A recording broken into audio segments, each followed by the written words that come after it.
Today's topic electrochemistry. எலக்ட்ரோகெமிஸ்ட்ரியில் வந்து கோல்ட்ராஷ் லா பற்றி இன்றைக்கி பார்க்கலாம். கோல்ட்ராஷ் லா இதை வந்து நம்ம பார்க்க போகிறோம் இன்றைக்கி. ஸ்டேட்ஸ் தேட் அட் இன்ஃபினைட் டைல்யூஷன்னா நம்ம என்ன சொல்லுவோம்? டைல்யூஷன் வந்து லாம்டா இன்ஃபினிட்டி தான் இன்ஃபினைட் டைல்யூஷன் சொல்லுவோம். The molar conductivity of all the ions from 1 mole of an electrolyte can be expressed as the sum of the contribution from its individual ions. இப்போ வந்து எப்படின்னா, for example molar conductivity of HCl hydrochloric acid எடுத்தோம்னா அதோட infinite டைல்யூஷன்னா lambda M infinity. Molar கண்டக்டிவிட்டிக்குனால lambda எம்னு எடுத்துக்கோம். Infinity is equal to lambda infinity HCl கண்டுபிடிக்கிறதுனால lambda infinity HCl equal to அதோட அயான்ஸுக்கு இண்டிவிஜுவல் அயான்ஸோட சம்க்கு வந்து இது ஈக்குவலாக இருக்கும். இன்ஃபினைட் டைல்யூஷனில் மோலார் கண்டக்டிவிட்டி வந்து அதோட அயான்ஸோட சம்முக்கு வந்து ஈக்குவலாக இருக்கும். இப்போ வந்து H+ அயான், இப்போ HCl எப்படி வந்து பிரியும்? H+ அண்ட் Cl மைனஸாக பிரியும். அப்படி தானே HCl எப்படி பிரியும்? H+ Cl minus. அப்போது lambda H+ infinity plus lambda Cl minus infinity, இந்த ரெண்டோட சம், இந்த ரெண்டையும் ஆட் பண்ணால் தான் நமக்கு இன்ஃபினைட் டைல்யூஷனில் மோலார் கண்டக்டிவிட்டி வந்து கிடைக்கும். இப்போ நெக்ஸ்ட்டு வந்து molar conductivity of magnesium dichloride எடுத்துப்போம். MgCl2 வந்து எப்படி பிரியும்? நம்ம வந்து பிரிக்கும் போது அயான்ஸ் எப்படி பிரியும்னா Mg2++லேருந்து 2 குளோரின் அயான்ஸ் இருக்கனால 2Cl மைனஸாக வந்து பிரியும். ஸோ லாம்டா இன்ஃபினிட்டி MgCl2, இதுக்கு வந்து கோல்ட்ராஷில் பார்க்கும்போது lambda infinity Mg2++2 into lambda infinity Cl மைனஸாக வந்து கிடைக்கும். இதுவே molar conductivity of acetic acid CH3COOH பார்க்கும்போது lambda infinity CH3COOH equal to இது வந்து CH3COO மைனஸ் அயானாவும் H+ அயானாவும் வந்து பிரியும். ஸோ இதோட இன்ஃபினைட் டைல்யூஷன், இந்த தனித்தனியான அயான்ஸ் கண்டுபிடிச்சி அதை வந்து நம்ம சம் பண்ணும்போது இல்லைனா ஆட் பண்ணும்போது கிடைக்கிறது தான் நம்மளோட கோல்ட்ராஷ் லா. இப்போ இதோட அப்ளிகேஷன்ஸ் வந்து வேரியஸ் அப்ளிகேஷன்ஸ் இருக்குது. பட் இம்பார்ட்டண்ட்டான 4 அப்ளிகேஷன்ஸ் வந்து பார்க்க போகிறோம். இப்போ இது எதுக்கு யூஸ் ஆகுதுன்னா, calculation of molar conductivity use பண்ணுறதுக்கு, கண்டுபிடிக்கிறதுக்கும் ஈக்குவலன்ட் கண்டக்டிவிட்டி அட் இன்ஃபினைட் டைல்யூஷனில் மோலார் கண்டக்டிவிட்டி அண்ட் ஈக்குவலன்ட் கண்டக்டிவிட்டியை வந்து கண்டுபிடிக்கிறதுக்கு இது யூஸ் ஆகுது. லாம்டா நாட் CH3COOH வந்து வீக் எலக்ட்ரோலைட்டோட இன்ஃபினைட் டைல்யூஷன் கண்டுபிடிக்கிறதுக்கு வந்து இது வந்து சூப்பராக பவர்ஃபுல்லாக இருக்கும். ஸ்ட்ராங் எலக்ட்ரோலைட்டை கம்பேர் பண்ணும்போது வீக் எலக்ட்ரோலைட்டுக்கு கோல்ட்ராஷில் யூஸ் பண்ணி சீக்கிரமாக நம்ம இன்ஃபினைட் டைல்யூஷன் வந்து கண்டுபிடிச்சிடலாம். இப்போ இதுவே பார்க்கலாம். Lambda naught M for NaCl HCl CH3CONAR எவ்வளோ கொடுத்துருக்காங்க? NaClக்கு வந்து 126.4, HClக்கு வந்து 425.9, CH3CONAக்கு வந்து 91.0 சைமன்ஸ் சென்டிமீட்டர் (mol/-1). இப்போ வந்து என்ன கேட்டிருக்காங்கன்னா, லாம்டா நாட் ஃபார் CH3COOH வந்து கேட்டிருக்காங்க. இந்த NaCl HCl CH3CONAலேருந்து நம்ம எப்படி ஈக்குவேஷன் ஃபார்ம் பண்ணி CH3COOH கொண்டு வரதுன்னு பார்க்கலாம். இப்போ இதை பாருங்கள், லாம்டா நாட் CH3COOH இது எப்படின்னா, நமக்கு கிடச்சிருக்கிறது என்ன? CH3CONA, NaCl HCl இந்த 3 இருக்குது. இது யூஸ் பண்ணி CH3COOH வந்து கொண்டு வரணும். இப்போ CH3CONAல இந்த எண்ணெயை ரீப்ளேஸ் பண்ணிவிட்டு அதுக்கு பதிலாக ஹைட்ரஜன் வந்து வரணும். ஸோ நம்ம என்ன பண்ணுறோம்? ஹைட்ரஜன் இருக்கிறத வந்து ஆட் பண்ணணும். ஹைட்ரஜன் இருக்கிறது என்ன? HCl. அப்போ லாம்டா நாட் HCl மைனஸ் நமக்கு வந்து சோடியம் வந்து எலிமினேட் ஆகணும். So minus lambda naught NaCl வந்து மைனஸ் பண்ணிக்கிறோம். இப்போ இதுக்கு கொடுத்துருக்காங்கல்ல, அந்த வேல்யூஸ் எல்லாம் நம்ம சப்ஸ்டியூட் பண்ணும்போது நமக்கு கடைசி ஆன்சர் வந்து 390.5 சைமன் சென்டிமீட்டர் ஸ்கொயர் (mol/-1) கிடைக்கும். இதுதான் அசிட்டிக் ஆசிடோட இன்ஃபினைட் டைல்யூஷன் வந்து கண்டுபிடிச்சாச்சு. இது வந்து இதோட ஒரு application. Second application degree of dissociation கண்டுபிடிக்க யூஸ் ஆகுது. வீக் எலக்ட்ரோலைட்ஸோட இன்ஃபினைட் டைல்யூஷன் கண்டுபிடிக்க யூஸ் ஆச்சா? ஃபஸ்ட்டு செகண்ட் வந்து டிகிரி ஆஃப் டிசோசியேஷன் கண்டுபிடிக்க யூஸ் ஆகுது. இப்போ வந்து டிகிரி ஆஃப் டிசோசியேஷனை வந்து நம்ம வந்து ஆல்ஃபா அப்படின்னு டினோட் பண்ணுவோம். Alpha is equal to lambda MC divided by lambda M0. Lambda MC by lambda M0ன்னு சொல்லுவோம். லாம்டா MCங்கிறது அதோட கான்சன்ட்ரேஷன் இது பண்ணி வைக்கிறது. லாம்டா M0ங்கிறது வந்து நார்மலாக ஸ்டார்ட் பண்ணும்போது இனிஷியல் எப்படி இருந்தோ அது. லாம்டா MCங்கிறது அதோட மொத்த கான்சன்ட்ரேஷன். லாம்டா M0ங்கிறது வந்து அது ஸ்டார்ட் பண்ணும்போது எவ்வளோ இருந்ததோ மோலார் கண்டக்டிவிட்டி அது. நெக்ஸ்ட்டு தேர்ட் ஒன் பார்க்கலாம். Dissociation constant of weak electrolyte வந்து கண்டுபிடிக்க போகிறோம். இது வந்து என்னதுன்னா டிசோசியேஷன் கான்ஸ்டன்ட். ஃபஸ்ட்டு ஒன்று அப்ளிகேஷன் என்னது? வீக் எலக்ட்ரோலைட்டோட இன்ஃபினைட் டைல்யூஷன் மோலார் கண்டக்டிவிட்டி மாதிரி நம்ம கண்டுபிடிச்சோம். இப்போ உள்ளது என்னதுன்னா, வீக் எலக்ட்ரோலைட் டிசோசியேஷன் கான்ஸ்டன்ட் நம்ம வந்து கேன்னு டினோட் பண்ணுவோம். KARKBனா KAங்கிறது வந்து ஆசிடுக்கு, பிங்கிறது வந்து பேஸ்க்கு. இப்போ நம்ம கேக்கு ஃபார்முலா என்னென்னா, C alpha square divided by 1 minus alpha. இதுதான் டிசோசியேஷன் கான்ஸ்டன்டோட ஃபார்முலா. இப்போது நம்ம ஆல்ஃபாக்கு பதிலாக நம்ம ஆல்ஃபா முன்னாடி உள்ள செகண்ட் உள்ள அப்ளிகேஷன் வந்து ஆல்ஃபாக்கு ஒரு ஈக்குவேஷன் இருக்குல்ல, அதை சப்ஸ்டியூட் பண்ணி பார்ப்போம். c into lambda mc by lambda m naught the whole square divided by 1 minus lambda mc by lambda naught m. இப்போ வந்து இப்போ என்ன கிடைக்கும், இது வந்து ஸ்கொயர் ஆகுமா ரெண்டும், c lambda mc square divided by lambda naught m square divided by இது வந்து கிராஸ் மல்டிப்ளிகேஷன் பண்ணி நம்ம வந்து எல்சிஎம் எடுக்கும்போது lambda naught m minus lambda mc divided by lambda naught mனு வரும். இப்போ நீங்கள் பாருங்கள், மேலே கேன்சல் பண்ணலாம், கீழே இதில் வந்து மைனஸில் இருக்கிறனால கேன்சல் பண்ண முடியாது, பட் கீழே உள்ளது கேன்சல் பண்ணலாம். lambda naught m ஒரு lambda naught m கேன்சல் ஆகும். ஸோ நமக்கு என்ன கிடைக்கும், c lambda mc ஸ்கொயர் அப்படியே இருக்கும், இது வந்து கீழே வந்துடும்.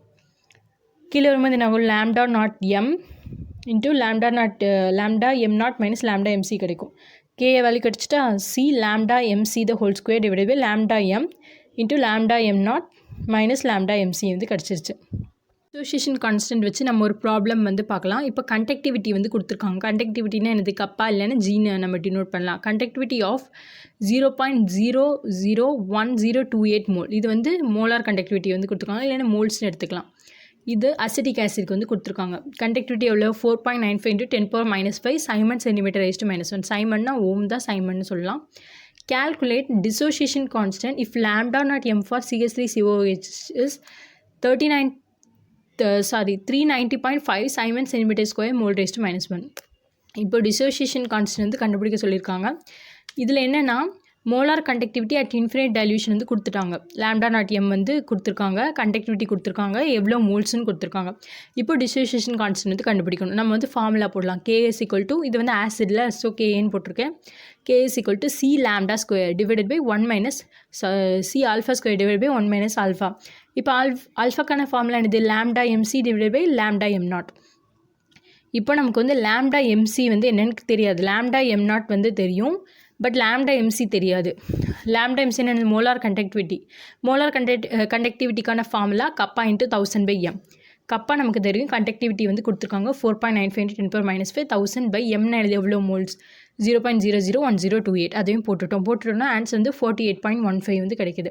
இது வந்து நம்ம ஆல்ஃபாவில் கொண்டு போய் சப்ஸ்டியூட் பண்ண போகிறோம். lambda mcக்கு பதிலாக 48.15 divided by lambda m naught வந்து ஏற்கனவே இங்கே ப்ராப்ளம்லேயே கொடுத்துருக்காங்க 390.5. இப்போ ஆல்ஃபாவோட வேல்யூ நமக்கு என்ன கிடைக்குன்னா 0.1233. இதை கொண்டு போய் நம்ம கேஏல வந்து சப்ஸ்டியூட் பண்ண போகிறோம். KS = C எவ்வளோ, கான்சன்ட்ரேஷன் எவ்வளோன்னு கொடுத்து நம்ம எழுதிக்கணும். நெக்ஸ்ட் ஆல்ஃபாவோட வேல்யூ 0.1233 பை 1 மைனஸ் ஆல்ஃபா தான், 1 மைனஸ் 0.1233 எழுதியாச்சு. C ஆல்ஃபா ஸ்கொயர், இது வந்து ஆல்ஃபா ஸ்கொயர் வரும்.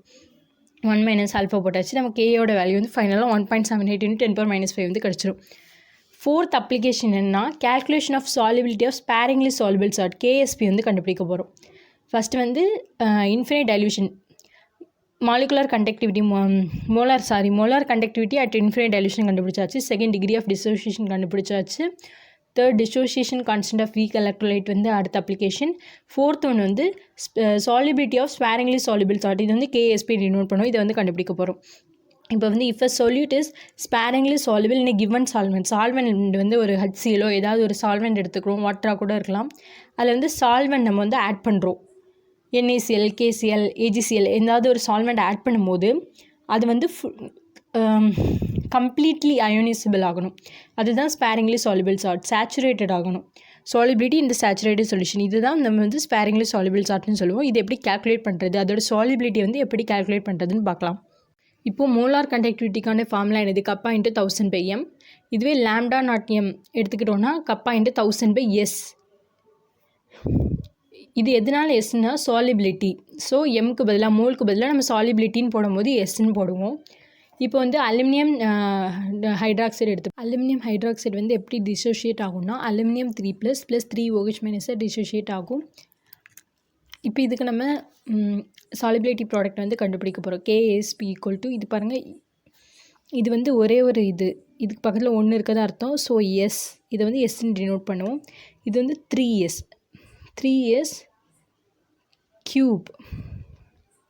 அப்போ நமக்கு என்ன கிடைக்கும், 3³ நமக்கு வந்து 27 கிடைக்கும். S³ S⁴ 27 S⁴ வந்து கிடைச்சிருக்கு. இப்போ நம்ம இது ஒரு ப்ராப்ளம் பார்க்கலாம். இது ரிலேட்டடாக the conductivity of a saturated solution of AgBr silver bromide at 298 Kelvin is 8.5 into 10⁻7 Simon centimeter raised to mentioned. இப்போ கண்டக்டிவிட்டி வந்து கொடுத்துருக்காங்க, டெம்பரேச்சர் கொடுத்துருக்காங்க. If lambda naught AgBr is 140.0 Simon centimeter square mole raised to -1. இப்போ lambda naught AgBr வந்து கொடுத்துருக்காங்க, conductivity வந்து கப்பாக கொடுத்துருக்காங்க. Then calculated the solubility and KSP of AgBr வந்து கேட்டிருக்காங்க. இப்போ கப்பாக தெரியும், lambda naught AgBr வந்து தெரியும் நமக்கு. இப்போ நம்ம இது கண்டுபிடிக்கணுன்னா நமக்கு என்ன வேணும், சாலிபிலிட்டி ப்ராடக்ட் கண்டுபிடிக்கணுன்னா நமக்கு வந்து கப்பா இன்ட்டு 1000/s இந்த ஃபார்முலா வந்து போட போகிறோம். நம்ம இப்போது lambda naught m கப்பா இன்ட்டு 1000/s வந்து போட்டோன்னா கப்பாவோட வேல்யூ வந்து 8.5 into 10⁻7 into 1000 நமக்கு வந்து எஸ் வேணும், அப்படி தானே. இதில் எஸ் வந்து இங்கே போயிடும், lambda naught mோட வேல்யூ தெரியும்னால நமக்கு எஸ் தான் தெரியாது. ஸோ எஸ் வந்து இங்கே போயிடும், lambda naught m வந்து கீழே வந்துடும். lambda naught mோட வேல்யூ 140.0. அதை போட்டு நம்ம கேல்குலேட் பண்ணால் நமக்கு எஸ்ஸோட வேல்யூ சாலிபிலிட்டியோட வேல்யூ வந்து 0.06 into 10⁻4 வந்து கிடச்சிருது, மோல்னு கிடச்சிருது. இப்போ இன்னொன்று KSP வந்து கண்டுபிடிக்க போகிறோம். இப்போ சாலிபிலிட்டி வந்து கண்டுபிடிச்சாச்சு, எஸ் வந்து கண்டுபிடிச்சாச்சு, KSP வந்து கண்டுபிடிக்கணும். KSP கண்டுபிடிக்கணும்னா அது வந்து எஸ் ஸ்கொயரா எஸ்ஸா அப்படின்னு கண்டுபிடிக்கணும். அப்போ AgBr டிசோஷியேட் பண்ணால் தான் நமக்கு வந்து KSP வேல்யூ வந்து கிடைக்கும். டிசோஷியேட் பண்ணால் நமக்கு என்ன கிடைக்கும், Ag + Br-. அப்போ நம்ம Ag + இதுக்கு பக்கத்தில் ஒன்று இருக்கிறது அர்த்தம் எஸ், இது Br-. ஸோ இதுக்கு பக்கத்துலேயும் ஒன்று இருக்கிறது அர்த்தம், அப்போ வெறும் எஸ் ஸ்கொயர். அப்போ என்ன கிடைக்கும் நமக்கு, s into s square s cube வந்து கிடைக்கும். KSPயோட வேல்யூ வந்து சாரி Ag ப்ளஸ்க்கு பக்கத்தில் s இருக்குது, Br- பக்கத்தில் s. அப்போ s into s KSPயோட வேல்யூ வந்து s ஸ்கொயர். அப்போ KSP வந்து s ஸ்கொயரை கண்டுபிடிச்சாச்சு. நமக்கு வந்து சாலிபிலிட்டி வந்து கிடச்சிருச்சு, s வந்து கிடச்சிருச்சு. இப்போ KSP கண்டுபிடிக்கணும்ல, அப்போ வந்து அது s ஸ்கொயர். s எவ்வளோ, 0.06 into 10⁻4. அப்போ s ஸ்கொயர்னால் இதை வந்து ஸ்கொயர் பண்ணணும். ஸ்கொயர் பண்ணால் என்ன வேல்யூ கிடைக்குன்னா 3.6 into 10⁻8 mole square per liter square வந்து கிடைக்கும். தேங்க்யூ.